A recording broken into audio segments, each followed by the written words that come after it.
რუსეთი, ვენესუელა, ნიკარაგუა, ნაურუ და ახლა უკვე სავარაუდოდ დომინიკი. დაუდასტურებელი ინფორმაციით აფხაზეთისა და სამხრეთ ოსეთის დამოუკიდებლობა შესაძლოა სამხრეთ ამერიკულმა სახელმწიფომ აღიაროს. ვრცელდება ცნობა, რომ აღიარების სანაცვლოდ მოსკოვი დომინიკის ხელისუფლებას სოლიდურ თანხას შეიარაღებასა და საერთაშორისო ვალდებულებების გადაბარებას თავაზობს. კიდევ ერთი გაყიდული სტატუსი ნოდარ მელაძის რეპორტაჟში. დომინიკის რესპუბლიკა რუსეთის ახალი სამიზნეა. მოსკოვი კარიბის ზღვის აუზის ქვეყანას აფხაზეთისა და სამხრეთ ოსეთის დამოუკიდებლობის აღიარებას თხოვს. ყველა შესაძლო ბერკეტი დომინიკში მოსკოვმა უკვე აამოქმედა. პოლიტიკურ კულუარებში აქტიურად საუბრობენ, რომ მიზნის მისაღწევად რუსეთის საგარეო საქმეთა სამინისტრო სამი მიმართულებით მუშაობს. გეგმა ნომერი 1. მოსკოვის სოხუმისა და ცხინვალის დამოუკიდებლობის აღიარების სანაცვლოდ დომინიკის რესპუბლიკას მეზობელი ჰაიტის წინაშე აღებული ვალდებულებების შესრულებას პირდება. ანუ ის, რაც მიწისქვით დაზრდებულ ჰაიტიზე დომინიკს უნდა აეშენებინა, გარიგების შემთხვევაში ამ ვალდებულებებს მოსკოვი გადაიბარებს. გეგმა ნომერი 2 დომინიკის რესპუბლიკაში 2012 წლის საპრეზიდენტო არჩევნებს უკავშირდება. პრეზიდენტ ფერნანდეს 1 წლის შემდეგ ვადა ეწურება. პოლიტიკურ კულუარებში ამბობენ, რომ სანამ ფერნანდესი სახლში წავა, მოსკოვი მოქმედ ლიდერს სოლიდური ქრთამის სანაცვლოდ აფხაზეთისა და სამხრეთ ოსეთის დამოუკიდებლობის აღიარებას თავაზობს. დომინიკის მოსყიდვის მესამე გეგმა სამხედრო თანამშრომლობაზე გადის. პრეზიდენტ ფერნანდეს რუსეთისაგან ვეტმფრენების შეძენის სურვილი აქვს. მოსკოვი თანახმაა, ოღონდ ერთი პირობით. დომინიკმა საქართველოს ოკუპირებული რეგიონების დამოუკიდებლობა უნდა აღიაროს. ერთ-ერთი ვერსიით სამხედრო თანამშრომლობის შესახებ რუსეთში მოლაპარაკებებზე ჩასულ დომინიკის ვიცე-პრემიერს მოსკოვმა სოხუმში ვიზიტიც კი აიძულა. ჰოსე მიგელ აბრეო საოკუპაციო რეჟიმის წარმომადგენლებს შეხვდა. რატომ მოექცა დომინიკი რუსეთის მიზანში? ექსპერტები ამბობენ, რომ სამხრეთ ამერიკულ ქვეყანას კარგი ურთიერთობები აქვს დასავლეთთან, რის გამოც მის მიერ საქართველოს ოკუპირებული რეგიონების დამოუკიდებლობის აღიარებას შესაძლოა დიდი რეზონანსი მოყვეს.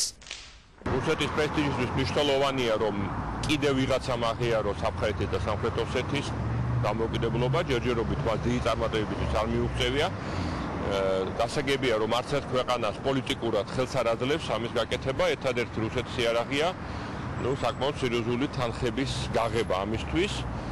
ახლა რა თქმა უნდა სახელმწიფომ რო ასეთი გადაწყვეტილება მიიღო, საკმაოდ სერიოზული თანხა ჭირდება ასეთ გადაწყვეტილების მიღებას.